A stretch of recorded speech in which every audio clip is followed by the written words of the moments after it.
Hello everyone, thank you so much for being with us here on Joy Asonye Live. It's wonderful to know that you're right there listening to us and watching us, really. But the show must go on. A couple of days ago, President Bola Tinubu crossed that symbolic 100 days in office. Well, tongues have been wagging. Lots of people have said that there have been so many promises with not much implementation. Others have really commended the president and the strides. However, what do you think? And most especially to now that we Nigerians have become used to the end of fuel subsidy, what's next? What's that cushioning effect? What are those promises, especially in the security, in agriculture? Are we seeing as many foreign direct investments as was promised? That's what we'll be discussing. And we have in the studio an APC chieftain, that's the All Progressive Congress chieftain, Obol, Okoi, Obon-Obla. Thank you so much for being part of the program. Thank you, Joy. Yes. Nice to see you again. It's wonderful to see you again. You seem to not care much about the end of fuel subsidy. Some of us are still struggling. Well, yeah, I'm in Nigeria. You're in Nigeria, yeah, but everybody is affected. Is everybody? Even the government. I mean, Chief, some of us cannot complain as much as you can, or rather, you cannot complain at all. Where some of us are. We go to the same market. I don't think so. But we'll go for a short break and return to get serious into this conversation. Nigeria and Tinubu's 100 days in office. We'll be right back.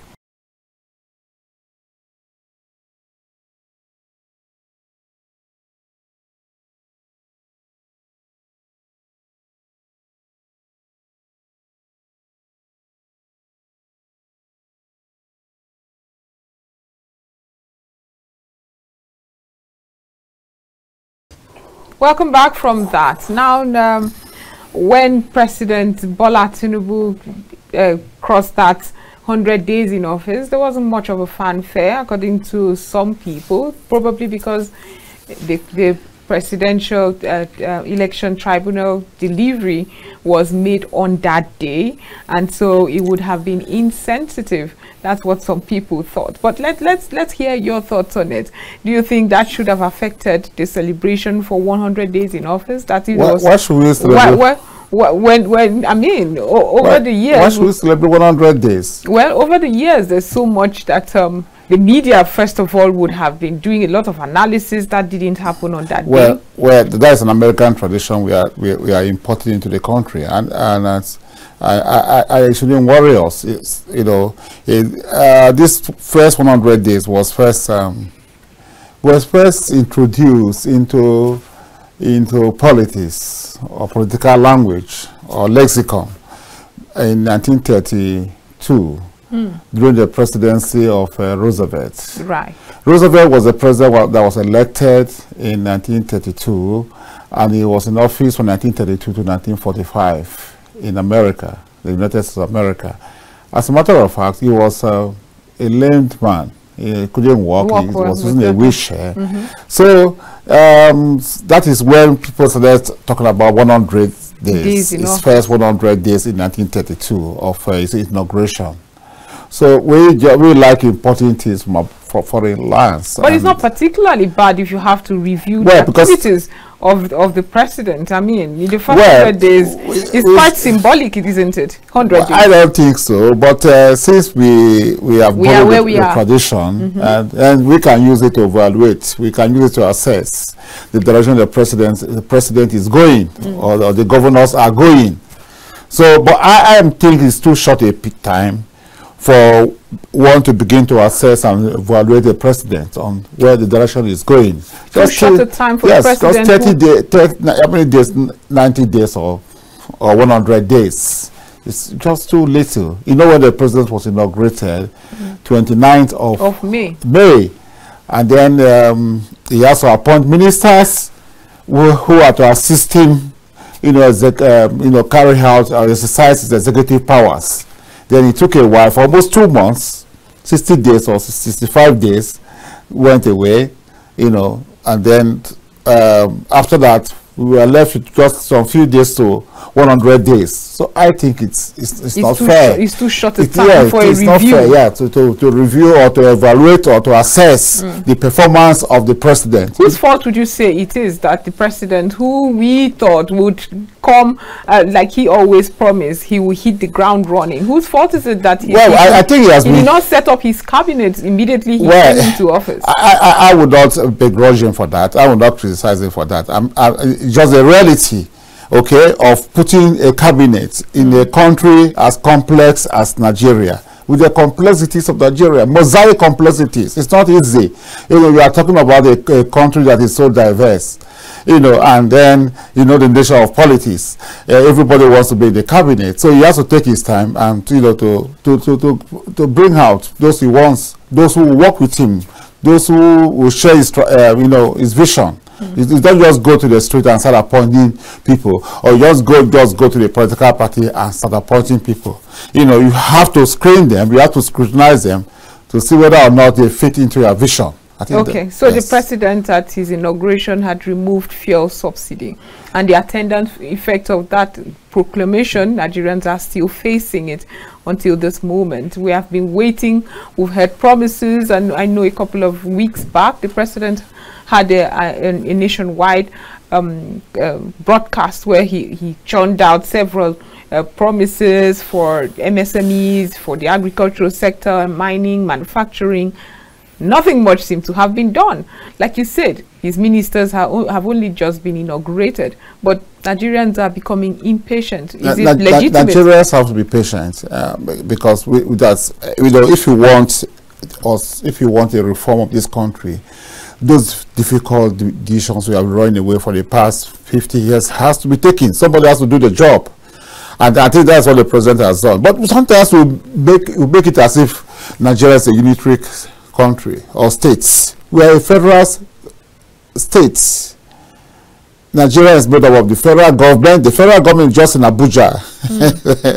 And then we have 36 governors, you know, who are actually the ones that are governing Nigeria, the landmass called Nigeria. Because if you take Abuja out of the, you know, out of 36 states, it's just a dot of Nigeria. And then we have the local government chairmen, 774 local government chairmen. What are they doing? What is their package to alleviate the sufferings of Nigeria? What is the package of the governors to alleviate the sufferings of Nigeria? So if you are asking the president to account, you know, for stewardship, as regards the palliatives he said he's going to give us, so you know, to ameliorate the rise in, you know, fuel price and food items and all that. So we also have to ask the governors and the local government chairman what they are doing. Speaking about asking the local government chairman and the state governors, I mean, some monies were released to the state governors, and the president made it very clear. In fact, this administration, we must give them, we must give a part at the back. Yes, for so much money, and all the governors have been talking about increase in their monetary allocation from the federation account, which I don't agree entirely with the governors. I don't think the governors should rely on allocation from Abuja. The governors should also try to generate internal revenue in their states. So that's where my question was going. How can the president ensure that these internal revenues can be generated? Well, I don't think the president does not pretend over the governors. The governors are autonomous. The governors are just like, you know, mini countries. But do you think holding back on these many allocations and the increase? It is the people of Nigeria. That's what I don't see. And that is why there's a disconnect. When in Abuja, everybody is, in Nigeria, everybody talks about the president, but nobody talks about the governors. Nobody talks about the local government chairman. These are tiers of government. We have 3 tiers of government: the federal, we have the states, we have the local governments. Nigerians should put pressure, the kind of pressure they exert on the president. We should have that in the governors, and we should have that on the local governments. As a matter of fact, early this week, I saw, you know, the money the local governments in Nigeria have collected in the past 2 years. So staggering amount of money. But do you think it cascades? Because there's also been I saw for my local government. You know, and there's nothing on ground in my local government. I agree with you. Yes, I live with the airport. But these are local government chairmen that tell you, don't look at the paper, look at what indeed comes to our hands. Yeah, so who should? Because the governors often, according to local government, some local government chairmen, the governors often dish out this money. Yes, so that is why the civil society must really come out and become watchdogs of the governors.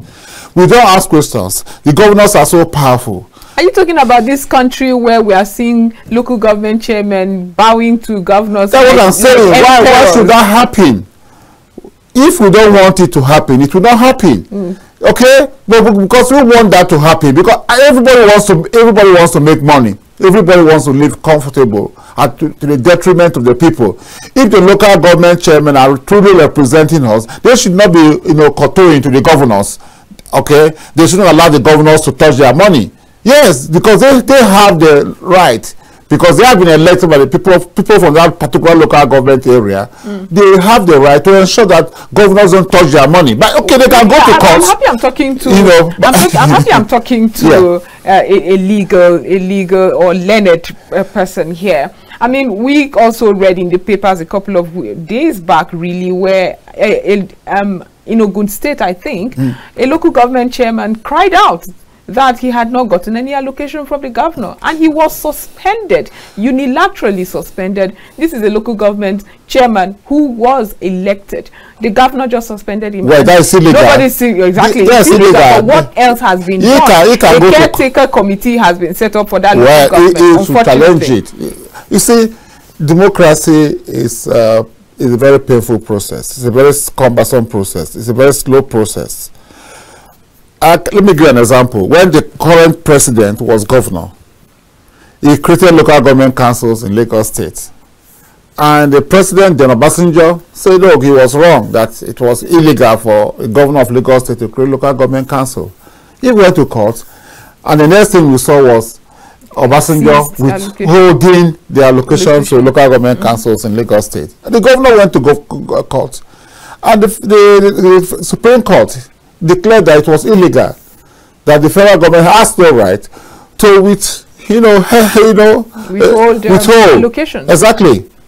So that is it. So, and it created a precedent, a constitutional precedent, that what was the precedent? That the governor or the federal government or the president cannot do that. Exactly.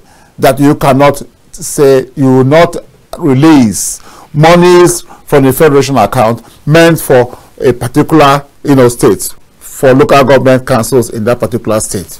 So if a local government chairman is suspended for asserting his powers as provided by the local government law in that state, by the constitution, then the local government chairman should go to court and ask the court to declare what the governor has done illegal. But we don't have local government chairmen who have the courage. Okay, so let them have courage. What are the councillors too? They can also challenge the process. So because we see government as an avenue to enrich yourself, to empower yourself and your immediate family. If you see government positions as a service to the people, we will not mind having some discomfort when you fight back and they try to victimize you.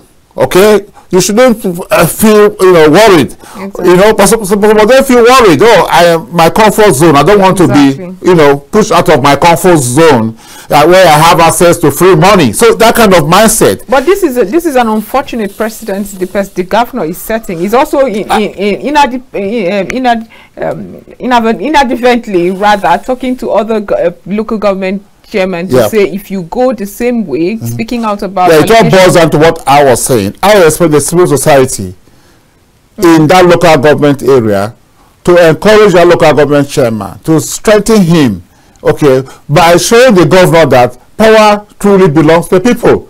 They can do that by saying, look, you cannot suspend our chairman. You didn't elect him, and they will have a lot of legal precedents. Right.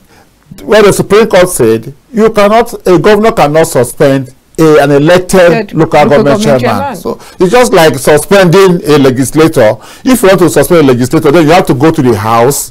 You know, the House can suspend him. But I don't think we, the people, have the right to suspend somebody who's representing us. Equally, the governor has no right to suspend a local government chairman who is elected. In an ideal situation, but here we are. It is. We can create that ideal situation by doing the right thing, by showing courage, okay, and not minding what we are going to suffer if we take on the system, okay.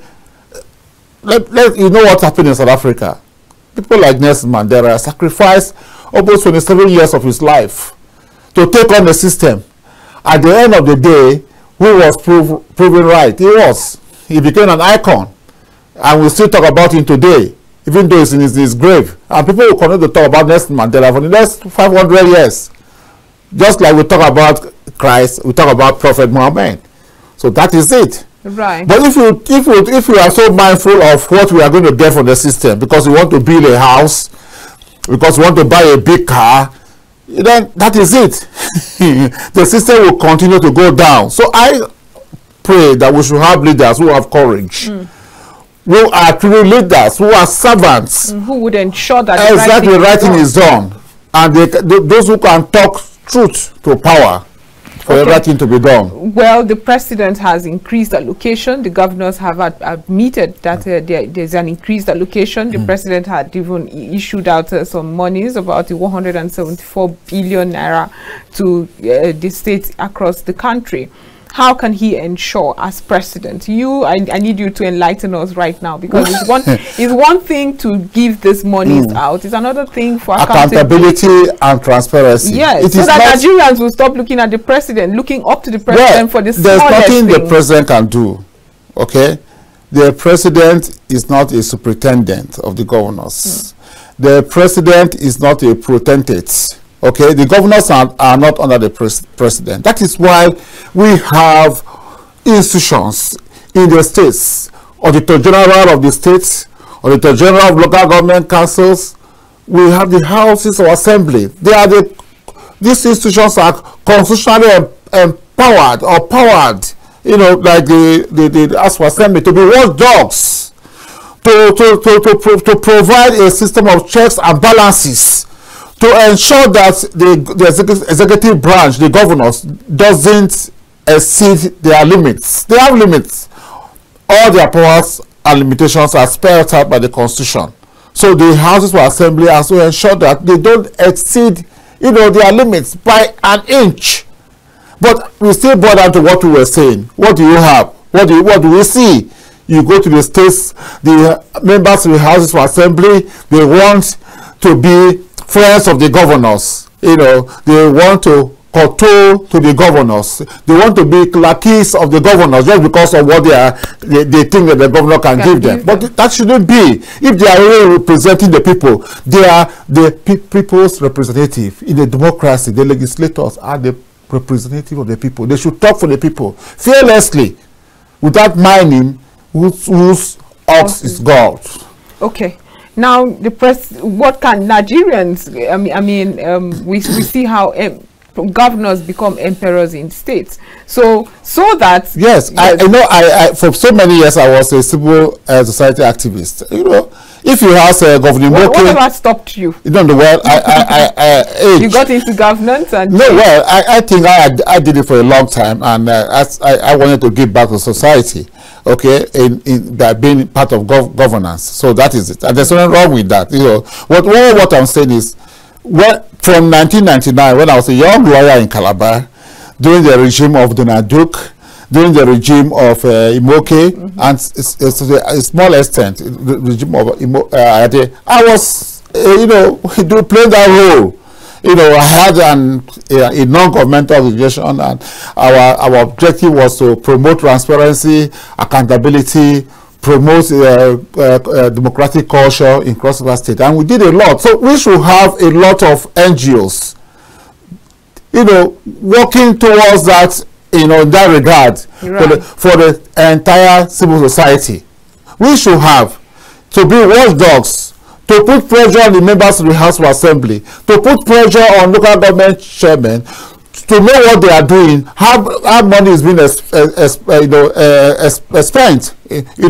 money that is budgeted for projects, how the money is expended, and the contractors have they executed in accordance with the terms of contracts and so forth and so on. I think we need more of that in our states, in our local government areas, to put pressure on these leaders. Just like the pressure is being put on the president at the federal level. There's so much, there's certain things the president cannot do because of the National Assembly. But those things are being done at the state level, at the local government level, and nobody cares. Okay, it's about a month or a little past a month that he inaugurated his cabinet, the ministers.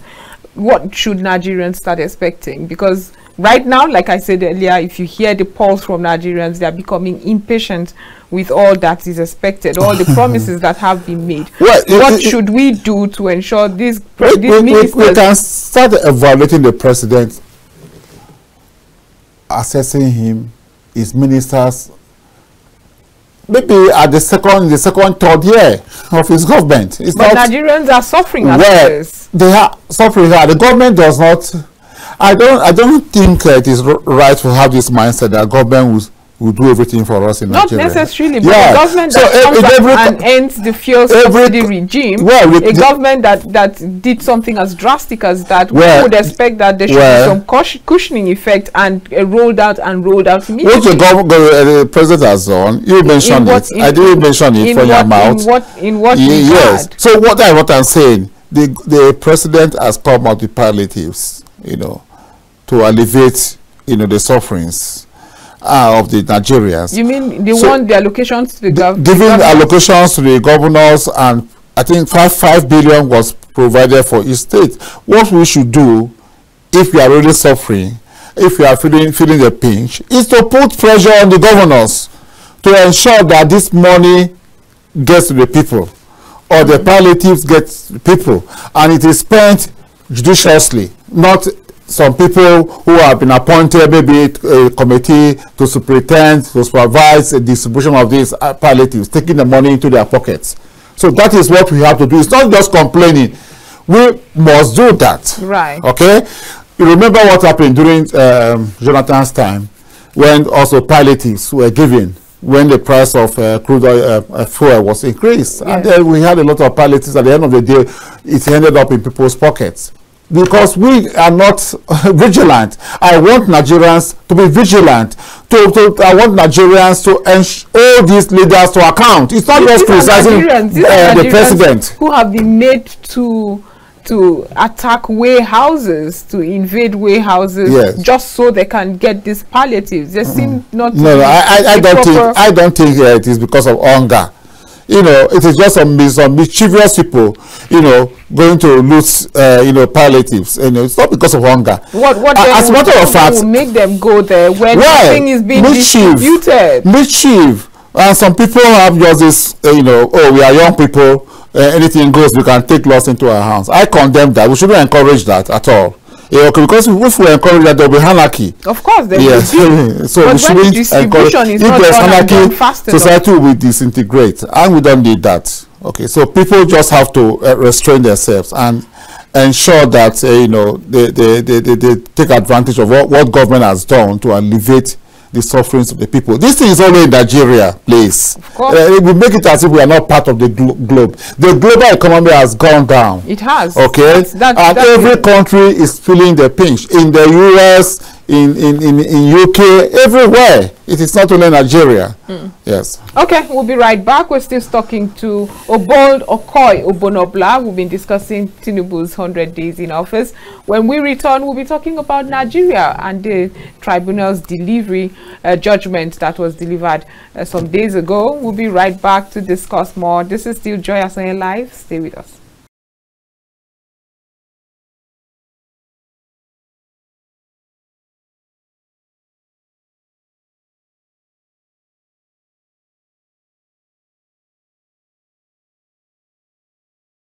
Welcome back. This is still Joy Asonye Live, where we've been discussing Tinubu's 100 days in office. Like I said earlier, that day was supposedly not celebrated well because of the PEPT judgment that was done on that day. Now, speaking about that judgment, my question to my guest, Obol, Okoi, Obon-Obla, APC chieftain, who has been with us from the beginning of the show, would be, do you think that that judgment would, you know, relax some nerves? Well, Nigerians' nerves. Nigerians' nerves. There were some nerves that were tout at the time. No, I think majority, or maybe 80% of Nigerians are not worried. We're not worried. Any longer? Yes, because we have to move on.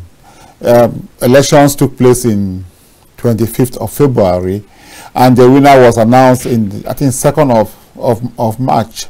So how many months? Almost 5 months ago. We Nigerians have moved on. And those who don't want to move on, fine. They are the minority, because it's a democracy. If the will of the people will prevail, and the will of the people of Nigeria, 8 million Nigerians, as a matter of fact, voted for the incumbent president. So we have moved on. The governors are working, the National Assembly is working, the local government councils are working. So that is it. So those who don't want to move on, they can continue to brood. But we are moving on, because elections are also around the corner. In the next 3 years, we are going to have elections. Right. Yeah, so we cannot continue to brood for what has, you know, come to pass. Right. Yes. But would you say that with some threatening to take it up to the Supreme Court, why not? They have the right. It would be distracting to this government. Well, I don't think this part of democracy. It's the part of the price we have to pay for being a young democracy, a nascent democracy. Democracy in Nigeria is quite young, less than 30 years, or just about 25 years or 24 years. So we are learning. We are in the learning curve. So one of the prices we have to pay for to make democracy to flourish in Nigeria, to entrench democracy, a culture of democracy, it's a culture, the value system of democracy. Then we have to, you know, put up with those kind of attitude of people who will never accept defeat. Okay, people who will go to the tribunal, they want to litigate from the tribunal to the Supreme Court. So it's all part of you know, the learning curve, part of the democracy. You know, I believe when our democracy mature, we will see less people, you know, going to contest against you know, election results. And I can say that it has reduced drastically, because I have been around since 1999. You know, I have done some few cases in the election tribunal. I have seen, you know, that in those days, maybe 15 years ago or 10 years ago, there used to be a floodgate of litigation, election litigation, you know, after elections. So it has reduced. So that means that we are doing well. You know, we may not get there, but we are doing well, and we'll finally get there. So what else? I mean, I read the president's speech after that judgment was made, and he was not gloating. He was in fact trying to say, let's come together and move this country. Yes, that's the right thing to do. That's indeed the right thing. Yes, that's the right thing to do. As I said, okay, all the country belongs to all of us. We may disagree during elections, but the elections are over. Then we should come together, put together, have a consensus on the path we want this country to go through. Okay, that is it. So people who are statesmen, who are not partisan politicians, because the difference between being a politician and being a partisan politician. The partisan politician means we always see everything from the political divide. Okay, I belong to party A, you belong to party B. We are enemies. Okay, we will always be shadow boxing. But a politician will embrace his enemy, or somebody who doesn't agree with his perspective. And you see what the president has done. He appointed people from the other side into his cabinet, because he wants to see people. We also heard loud cries against such especially Cross River State. I know that a PDP member was appointed into the Niger Delta Development Commission, and that caused an uproar. Yeah, I agree with you. I agree totally with that, you know. With the uproar? Yes, I agree. Or the appointment? Yeah, but the appointment shouldn't be. And I think some people are trying to shortchange Cross-Riverians, particularly APC. The president has appointed ministers from the other side. So for some commissions, some boards, he should also appoint people from his own party.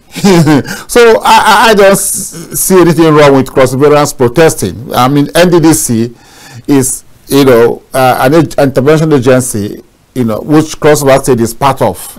Okay, so if the member to represent us in NDDC should be a member of our political party, that's APC. It shouldn't be from PDP. So what when you say it shouldn't be from PDP or any other political party, it means you're picking and choosing how the president should. No, I am not. Government of unity. I am not. I am not. I am not. You know, the president has appointed ministers, and he appointed ministers from the other side. Nobody protested. That's just one minister. Sure.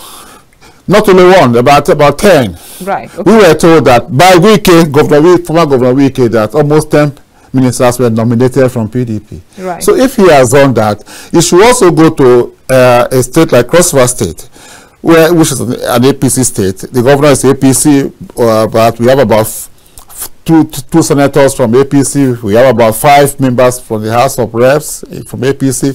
We have about 18 members out of a 25-member house of the State House of Assembly from APC. So we should also try to carry us along too. We are not saying don't carry along people from other parties. Also carry us along. Right. And, okay. And he has done well by reversing, because I don't think that that decision was good. And Cross-Variance protested, and being a listening leader, he had to reverse, you know, and appointed. So if you have a staircase conversation with him right now, you will say that his bid for a government of national unity should stop right here. Well, should it go I'm not saying that. I wouldn't say that. There are a host of APC chieftains and members who worked really hard during the election. I will not advise him to stop at this level. But it shouldn't come to Cross River. Well, not even Cross River State, but the issue in, you know, everything in life, you have a general rule. Even in law, general rules. We also have exceptions to general rules. So we should have exceptions in some of the states, because if APC didn't win Cross River State, if the governor was not from APC, then you can allow somebody from another state who is in PDP to influence an appointment in Cross River State. But we are, you know, APC, and I think the governor should be consulted. The problem was that the governor was not consulted.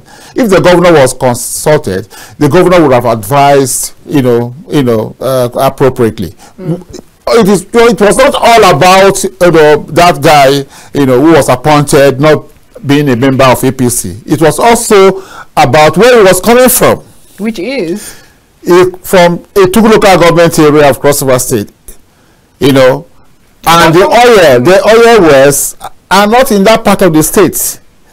The oil wells are in the south, in Apabio, in Odupani, in Calabar. And the law says, the NDDC law, I'm not the one saying so, the law says the member to represent that state must come from an oil producing area, right, not state. If that was nonsensical, then the legislature wouldn't have inserted that provision. That provision is there, and we are a constitutional government. We should strive as much as possible to follow the law. Which I will give an example when the president was governor of Lagos State, right? And the President Obassanjo didn't want to follow the law, but being a federalist, being a Democrat to the core, he went to the court, fought from the High Court to the Court of Appeal to the Supreme Court to ensure that the right thing is done. So all what we are saying is, in as much as we are we want to bring everybody together, or want a government of national unity, we should follow the law. The law was not followed, because the guy who was appointed is not from a non-oil producing area, and it's not a good precedent. Okay, it will also cause tension in Cross River State if we appoint people who are not from where what will I call it, the effect of oil exploration is being carried out. Yes, that is why they set up NDDC, to mitigate the effect of oil exploration, which results in oil spillage that damages the ecosystem, the marine life, the vegetables and so forth and so on. So if you now bring somebody who comes from an area that doesn't suffer from that consequence of oil, operations, then you are not helping matters. Okay, we digressed a bit. Yes. We're still talking about the tribunal ruling and how some people still have not gotten comfortable with the ruling. Now, I was just asking now, what are the lessons learned, if I'm to ask you? We keep talking about how our democracy is a nascent democracy, it's still growing. That is accepted. However, do you think the litigations that we are seeing and the rush to the court for interpretation of the elections would be less, or maybe even very minimal, if elections in Nigeria comes up more transparently? Well, I don't think the elections were not conducted in a more transparent manner. They were, but it shows the infallibility of human beings. Elections are conducted by human beings. INEC will appoint ad hoc staff. Together with its own staff, they conduct the elections with Nigerians, all of us. If we do the right thing, if we are law-abiding, if polling units are declared open by 8 o'clock and all of us we go there, exactly, we queue in a very calm manner, peaceful manner, then we are accredited and vote and leave, or wait until when the votes are collated and announced. Then we will not have problem. If we don't want to cut corners, politicians want to use army, they want to use policemen, they want to cut corners, they want to come to the polling unit to canvass for votes, whereas the law says 24 hours to polling, you shouldn't canvass for votes again. Right. So if we carry ourselves well, we will not have all these problems. But we are human beings. We are liable, prone to making mistakes. We are not infallible. So because of that, we should be very, very careful to begin to say, election is not transparent, it is this and that and that and that. That is why the law says, if you show evidence, if the Electoral Commission shows evidence that, look, substantially we have complied with the law, okay, then that election should not be invalidated. And that is what we saw.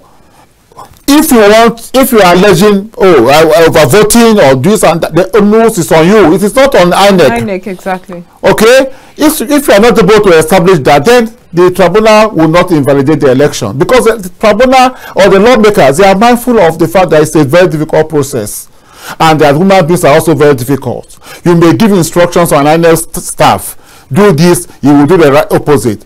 If there is, if that will not, that mistake or doing the opposite by an INEC staff will not undermine the outcome of the election, or will not undermine the votes of the people, then the tribunal will overlook the mistake that was done by an INEC staff during the election. So if it is widespread, maybe in 30 states, 31 states, and there is evidence to prove that, then the tribunal will set aside that election and order for a fresh election. But when we saw all the allegations that were made on paper, and then we saw that they were unable to prove these allegations. For instance, the Labour Party, they brought 13 witnesses. But the law says the witness statement, the statement is going to make its evidence, has to be filed alongside the petition. So if the petition is being filed on the 21st of May, you must file the evidence of all the evidence of the witnesses you want to rely on that day. We saw that they filed, when they were filing their case on the 21st of March, they filed only statements for 3 witnesses. So during the course of the proceedings, they now filed 10 more statements that were not filed initially. Exactly, as provided by the law, that you must file the statement of the witness alongside the petition. And then those 10 witnesses' evidence was squashed.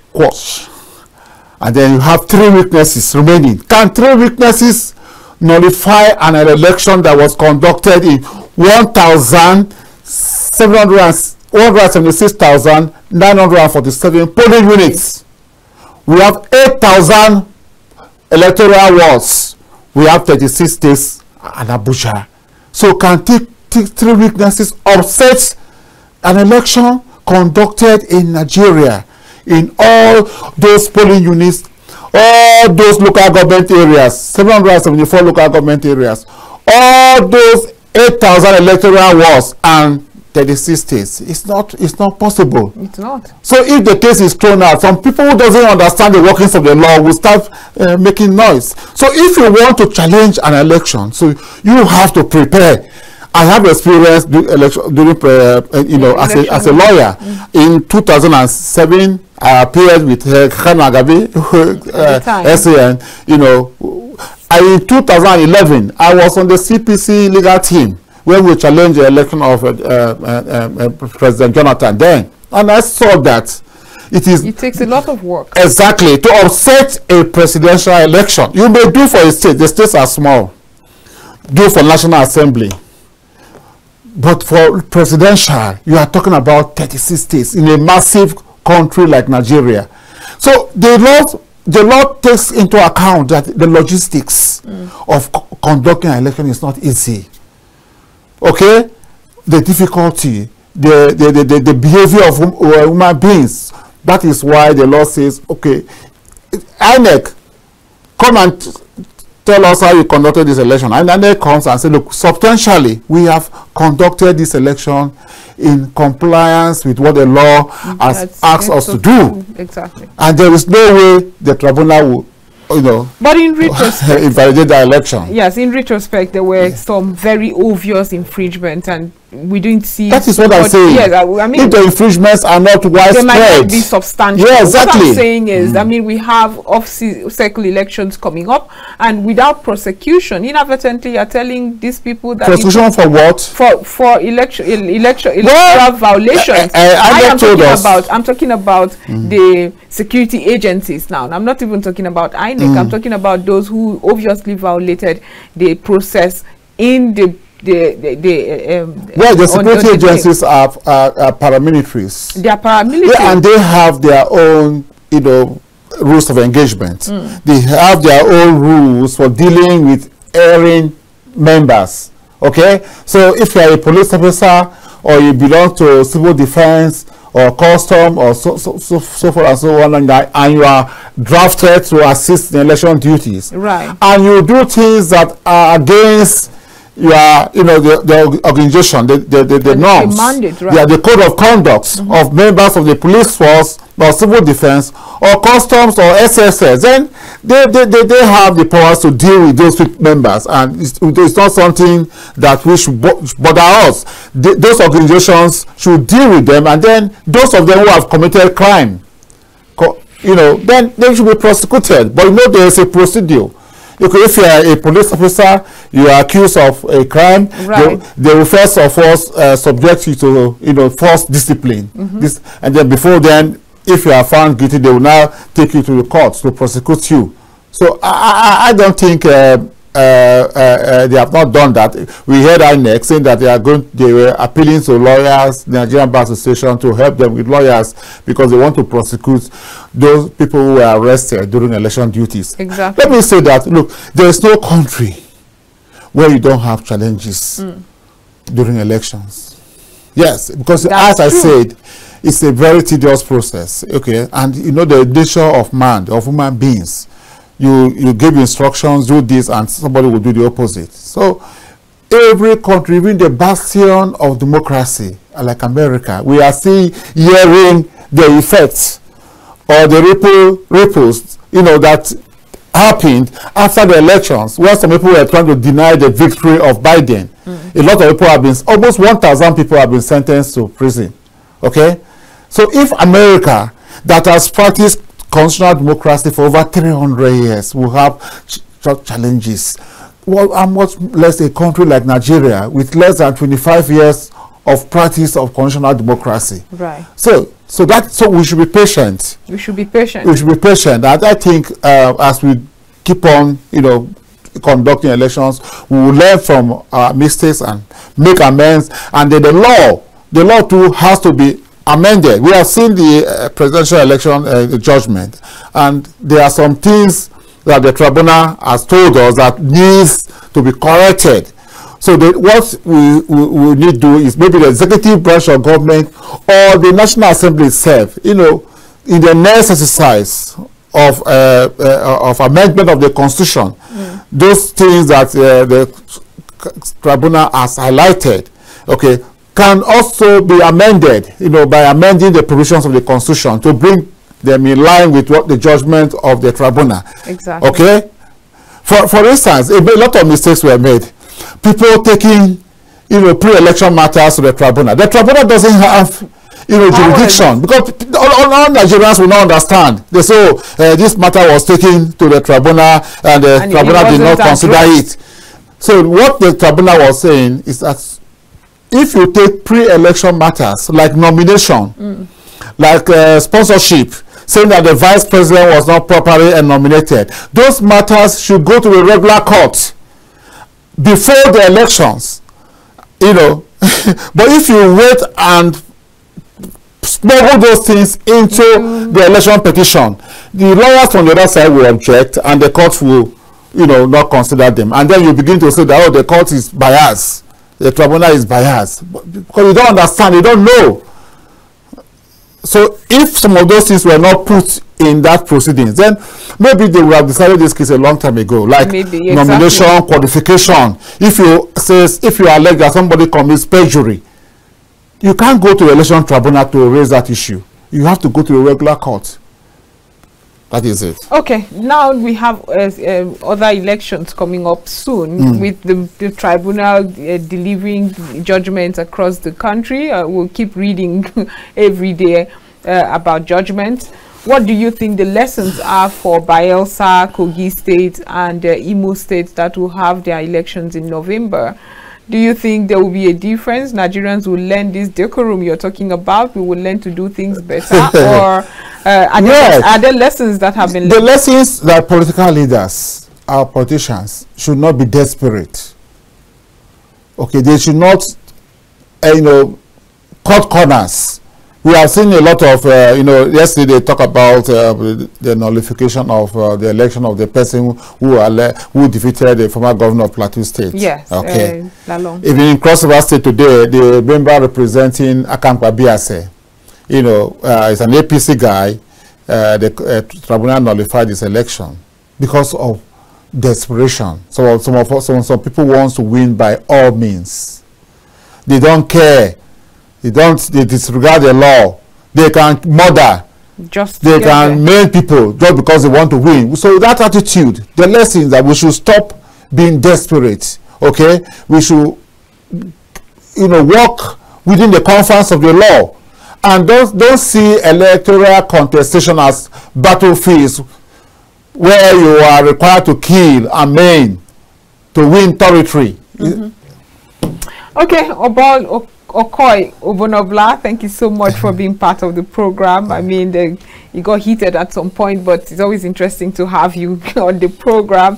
He's an APC chieftain and a political analyst. It's wonderful to have you. I hope you will come again when I call. Why not, Joy? Anytime. So this is where we end today's edition of Joy Asonye Live here on Kaftan Television. Do have a wonderful evening, as we'll be back tomorrow.